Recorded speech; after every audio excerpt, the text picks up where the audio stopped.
Céad fáilte roisteach a chuirde go Ballyferriter I Corca Dhuibhne áit a bhfuil Ceolchoirm speisialta iad a híine an 19 fiche híon a gandíomh ó Scoil Cheoil an Eirraigh. Anocht beag Scoil Cheoil agus Aoine ó bhúntóirí Scoil Cheoil an Eirraigh atá an seoling am léana am mna rangana agus cáirde Scoil Cheoil an Eirraigh cuideacha an seoinéireann cuideacha níos faide ó bhaile. Tá muid techt chuamh thiomh Scoil Cheoil an Eirraigh agus Facebook agus mBaile mar sin bhrealing clistal webh chuirigí suas teachtartaí abragaí hello agus ablin cabhail si bhgéisteach bhrealing clistal webh. Ok, chuirm tústa sníhe le físa bhreá ceol ó Carroll céin agus Tom Delaney. Díobh, is mar se Carroll céin agus is é seo Tom Delaney agus táid anna hásta bheith libh don Ceolchoirm sa ag Scoil Cheoil an Eirraigh Anocht. We're coming to you live from our house just across the road in Murriach, and we're going to play you two waltzes. The first one is called the Carroll Bay Waltz and the second one is called Valse an Chumas. So, buntan of us. 1, 2, 3, 2.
hálinn tús ma lean na hibridir siad. Ok, sus linn inis go bailnénig an seo imáilnar téirigh áit bhfuil áránaí agus ceoltar den sco atá tuairtaíochta do Scoil Cheoil in Eirraigh leis na blianta. Cha sin tachtain I múna áránaíochta den glasóg agus iad a buint anhás a bheittir mar chluisim. Seo chuibh chéile ach muireann na gailíomh. Dave o'r mas a chorda chun is táin sib goléir is mis sin mór in na gailíomh agus am anhásta a bheith mar chuid de Scoil Cheoil in Eirraigh im léana. Ceantas na féilte is ansalam. Sprear an cúpla árán a rádíomh Anocht cé náfuil muid a bhchuir i chéile tá sé go húntaach go bhfuil an éile a chur rudéigint le chéile chun ceol a thuairt a réine agus a reinint le daine agus gandát a sprearlam a bheith móine na leanaí is buinem anahas go deo as a golóidir. So ham chan cúpla árán a rádíomh ón dígan sa agus ham túsa chur leis an Ceolchoirm beag seo le árán na leabhar, árán ó íomhráthach a chum Tomás Rua ó Súlaháin a bhar ó 7 sa 8 cuaig go dtí 8 sa 18 agus muintear scoile a bethe. Agus is dócha gur beidh seo an tárán is mó cáil a chum sé mar jaall bhí sé ag boga ó chathir ghánail go Páirt Magee agus an bád a raibh bailúcháin leabhar a bhí aige dhiimi sé go tóin puil agus cail sé na leabhar fad agus tá socha bhí clúas cáil an bailúcháin san mar gur bheag go daine go raibh an san leabhar chu fadó agus tá chum sé an tárán seo fé caiiliúnt na leabhar agus tá éon bhéir sa déag an na stáilim a chum sé just chun chácean rádíomh Anocht.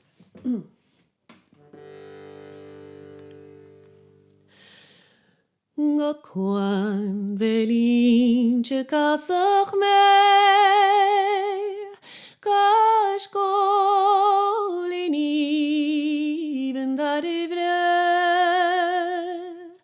mar a seoltar flíd na farige Har sole gain I Páirt Magee the stad is shall Fé huar a mint in masa Down the shall a datter ha Mar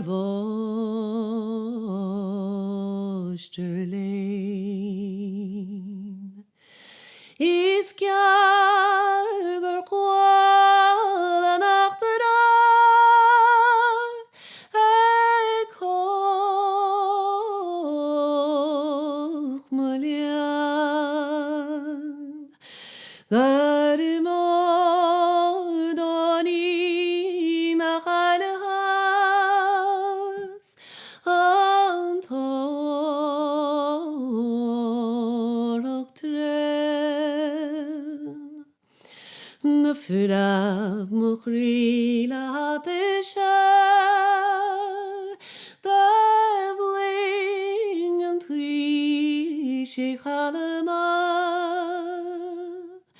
Go mar an tí has a shall Na roibh tain Mhiach mo chó is mate sé me miar smadúch ag anishe Sme siar I dianamh maravna mo chospacht féin Mo chudiad ag chud ag scape Bhí dian do cúm ag ceape Sáthrial haidúch a balaban Mar blá fé mo dhéin Iad a bheith me has a bharige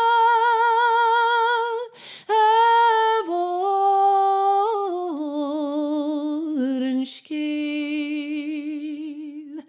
Ísele cos a lasar, smeg a tolbach, chimneo, mochroa la coch madin me, gaboar a cos for casne, san fwach de chroig im vale me, gan snow on spade.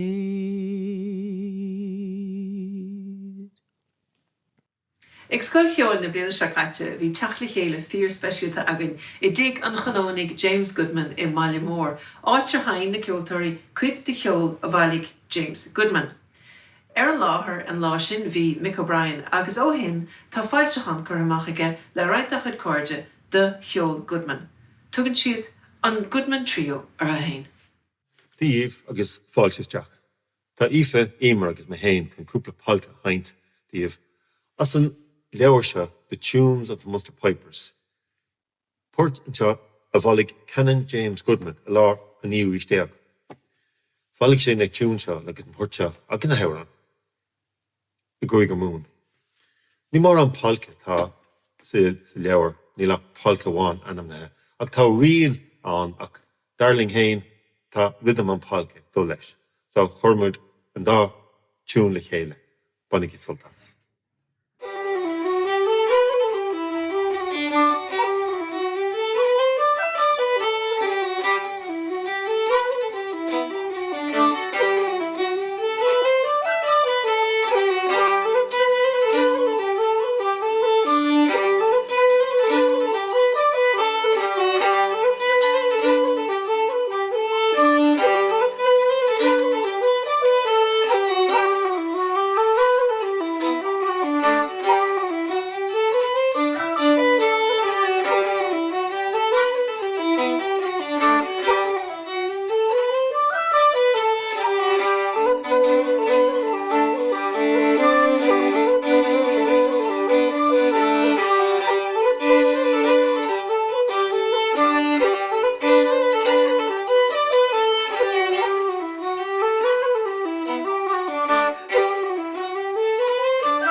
Gohíhann fad.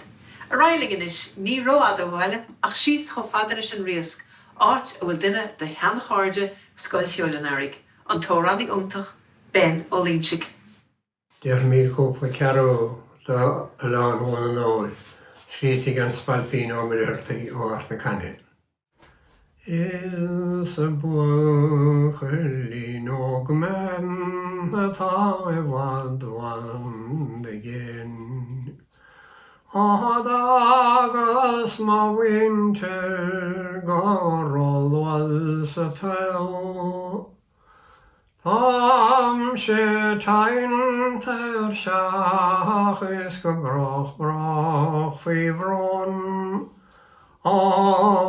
Agus an balún atá le heiscún nóid. Mai chead a slán chótart na canne ceagur fadam me bhaint. Is chan winter an arhen na mór an go mór. Angach sarar agus chalín adagus am Aoine.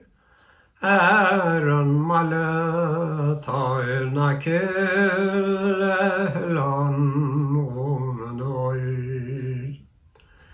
Is the bhuiimhin dos na faraor, is the bearach na mná. Rinke gafta Anocht na céil Anna cnagad sem in town lebin Ceolchoirm. An mBaile tá na chéile an nóid. Bíonn an tíal scáin san ihe ige prabarnig san líon. Bíonn an fiachtó is an ílan ige snáid an dín. Bíonn an chear seach san smálín ige siar hemint céol. An mBaile tá na chéile an nóid. Sana techi madinán an a droch ver. Leis gur bheith gardín geall parasa. No blávan na bratín ó na carcas a bhór. Das an an mBaile atá le heiscún nóid. Is a cheolaí san tír seo mar a dimpeall go léir. Carroll Dhuibhne agus Fáilte na grabh. Ní a casa náiteán ó frisco go leol. Mar an mBaile dagus le heiscún nóid. Agus ach nímse isa is Earraigh an rost.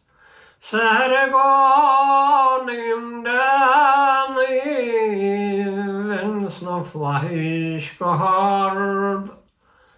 Med hor challarish mar a rosen fado. Guardian mBaile tá na chéile an nóid. Ma hasbhart a bhein, gus cosisiú de heile ó ben agus na ceoltóiréile a bhíling godí seo níos dearnaí Anocht. Nis, tá sé amdún dul thar cho fada le Asturias I dúsgurt na Spáine, áit a bhfuil flútadort an sco, fear a tháinig chuin chuig Scoil Cheoil cúpla bliain ó hin.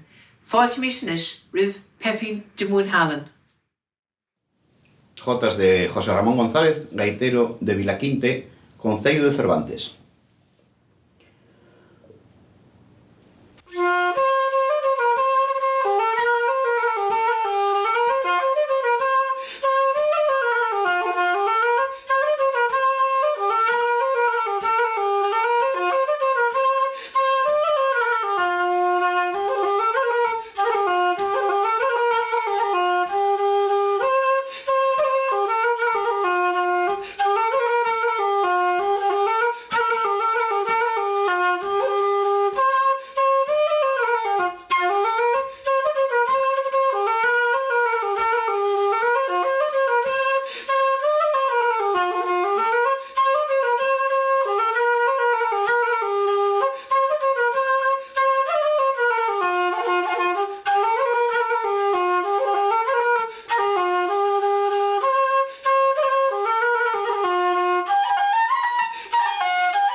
Aoine ag fear a hainan orlis nach chun chocatínta nó choforlahan le goleor orlis dhéarla.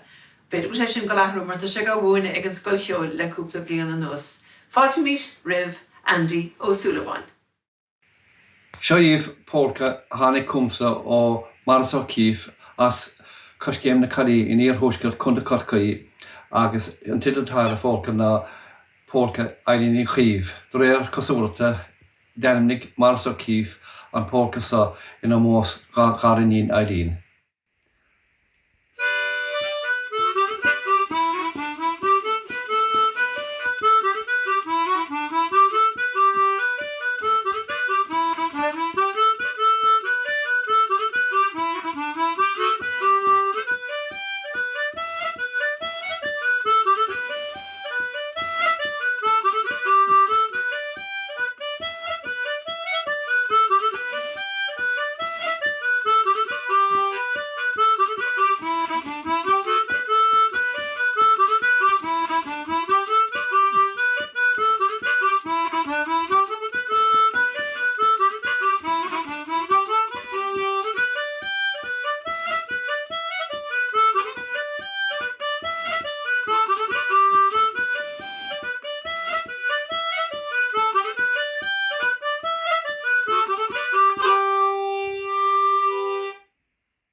Gur míl maithagad a Andy.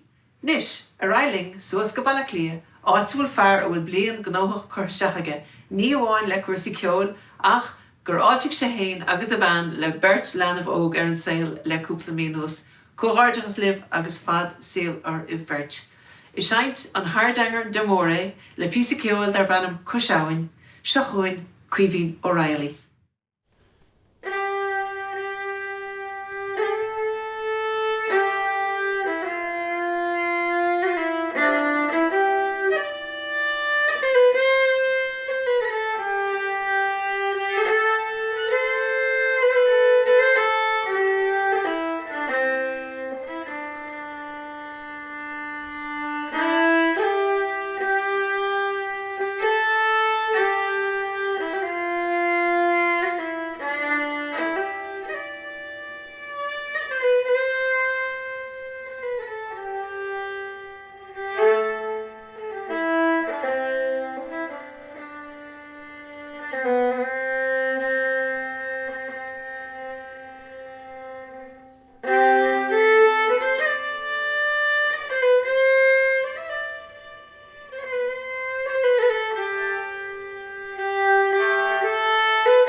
Sa bhliain rábhíl san Aoise go tháinig ceoltóirt an sco an nón ag Scoil Cheoil as Chicago, líonn sí ar gríthe le ceol an teachtain sin.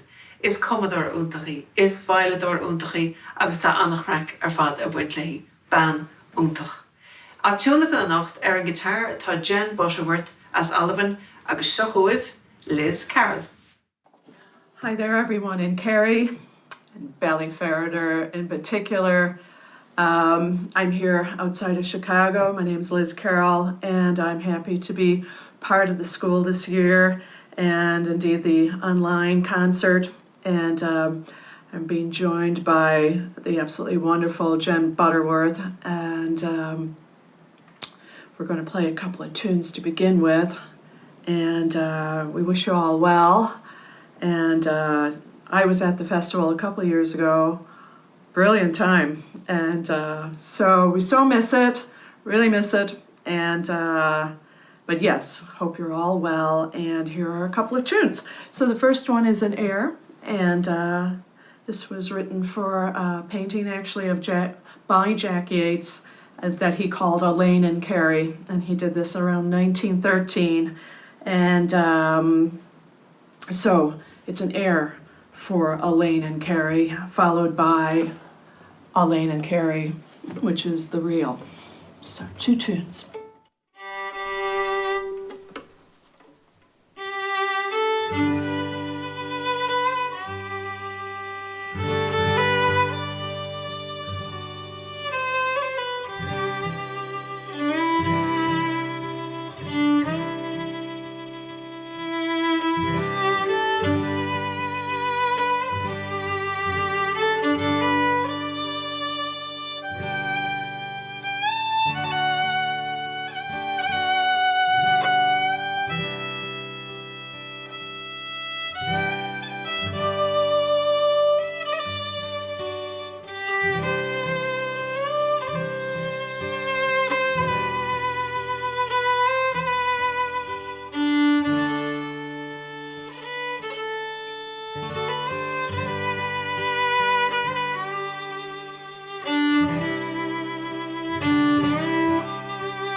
Deir mí ceanna le agur banim da mórín da bara, ní sa gom ce scríige.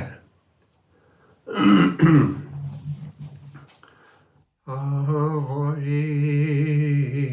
da bara, na vare tom winten, is dog to time of me, ing on Sodom winter.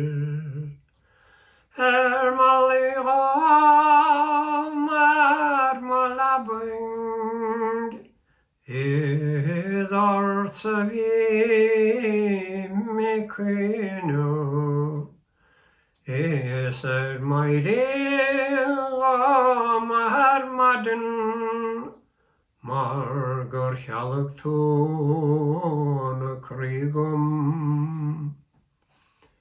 Is even done tallow. I shall in to hen.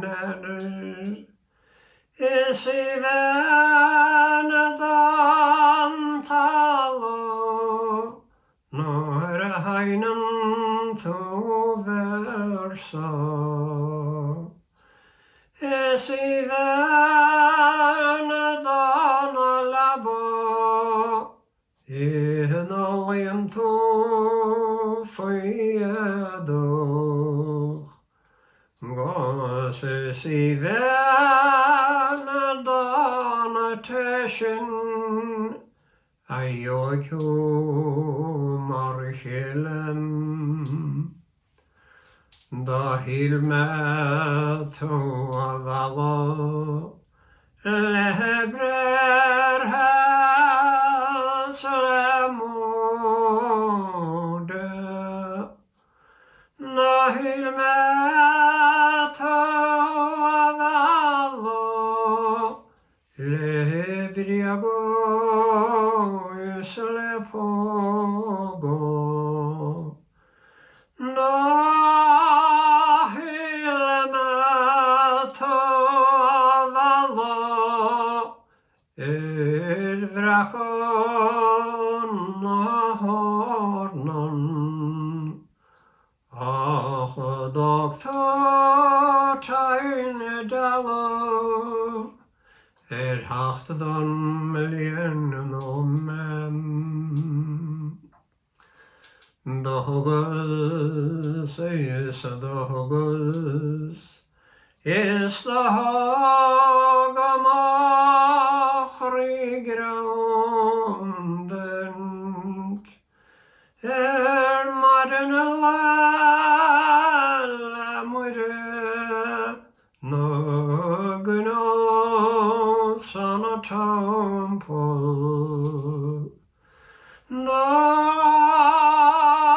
holin bawshe.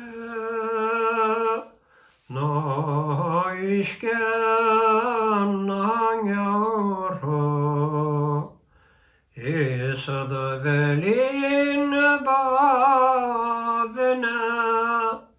Non huoch nor lauren. Is the Ceolchoirm, is the Ceolchoirm, is the Ceolchoirm and Ceolland. Narain harasala, gana gathing in his breland. Mageltha is macharde, go brach the rekin. Is godok fan masme, ach rager lad fin mem. Gramaget. Or dar bhein, bhí sé sin go dtí ar fad. Coppla páirteanais ó Tom Delaney agus Caroline Keane. Go míle mágah Brandán níomh agus fearn Scoil Cheoil an Eirraigh. Tá sár job déanta goibh im líne leis an bhéile agus is mór an anóir dúin a bheith páirteach leis. So thanks so much to Brandán Niamh and Scoil Cheoil an Eirraigh. It's lovely to be here with you this evening, and you've done a really, really good job with the festival, especially the year that's in it and everything like that. So we're going to play you 3 slides now.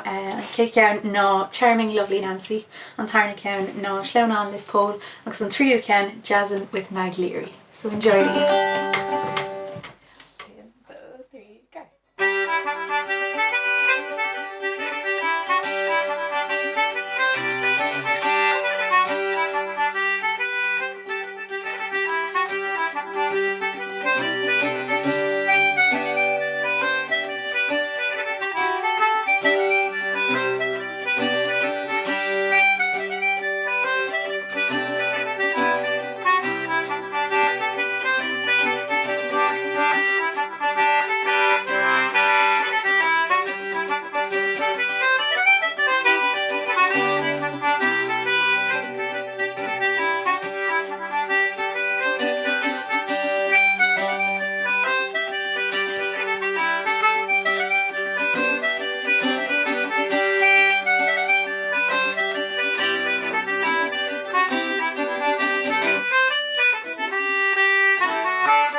Gur míle mágah Tom agus Caroline, haar naisling inis le árán eile áil ó bhuireann na gcáilíomh.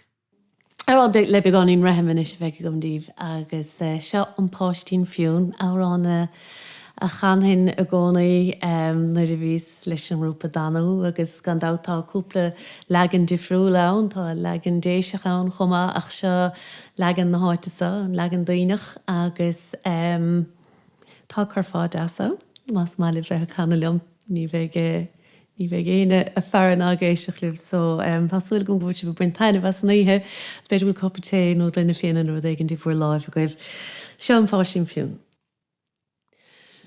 Gromach rí má fáistín fiún a crís ag na gáirí lúm. Ciach a geala mar bhlónanúl, is a píp mar alla lá mórta. Is thus a maroon, maroon, maroon. Is thus a maroon, is more royal. Is is the summerun, smochamen gaban, shem chrach gan tu gam all the varin. Carmachri, ma fostin fiona, the groer lassem are blood the ground. Darmsche said ma fostin fion, ach voi nur roll mas lante. Is the summerun, maroon.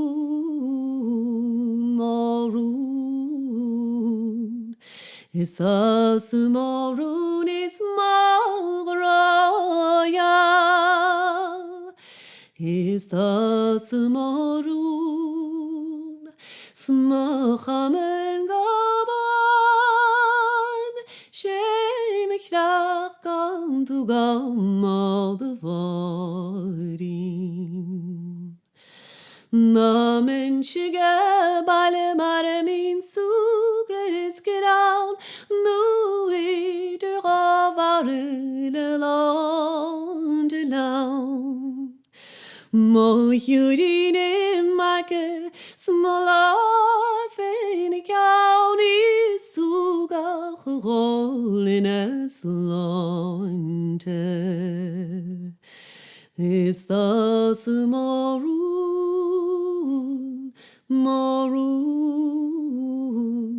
maroon. Is the summerun is royal. Is the summerun, smachamen gaban, shem chirach gan tu gam all the varin. Vis neinige im liga bach do beshin te fein die ile ieder har. Chamen machri smes wien abar dis na vainchil fad nolad lechu. Is the summerun, maroon, maroon. Is the summerun is royal. Is the summerun, smachamen gaban, shem chirach gan tu gam all the varin. Today can macharid smachar de gceil agus shake de madden de bnoiven thril. Ach ní éigead lam varanú gramach rénú go sin far a gón a Féithearaigh. Is the summerun, maroon, maroon. Is the summerun is royal. Is the summerun, smachamen gaban, shem chrach gan tu gam all the varin.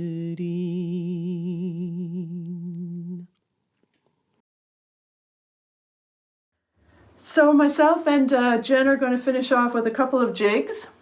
And again, greetings to all their putting on this online concert for the school. Brendan, big hi to you. Neve, thanks for everything, and everybody part of your crew. And yeah, we're going to finish up with two jigs. The first one is called Margaret Graham's, and it's a tune for a young musician here in the States. that I wrote a couple of years ago, and I follow it with another tune from a couple of years ago. And this one I actually wrote when I was at the festival in 2019. And so I had a great time. There was a lot of girl power at that concert. Margaret Stewart was nice enough, the singer, was nice enough to take Wendy McIsaac and Mary Jane Lamond and myself for a drive along the wonderful coast there. And what a lot of fun it was. And so this tune got named Margaret Stewart's Grand Tour of West Kerry. Cheers all.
Tá muid chun leanúint Earraigh in le trí fort.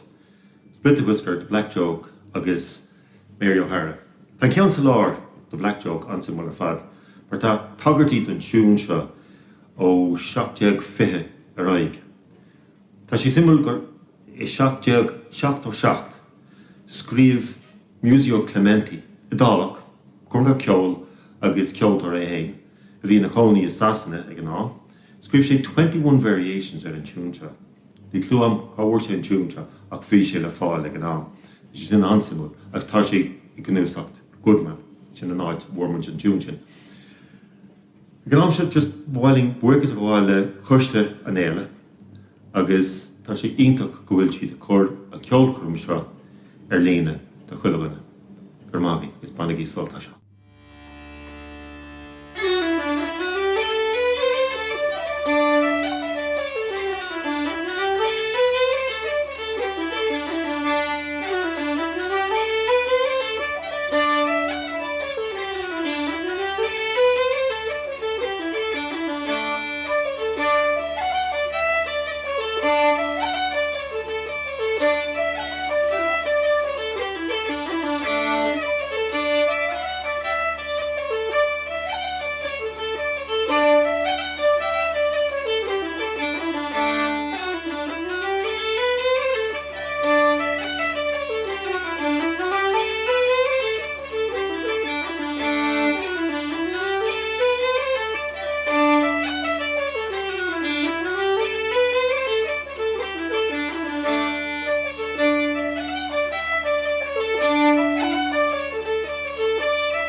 Well, tá mó beag nach chutha thar Aoine again agus ceann scríbe sriste.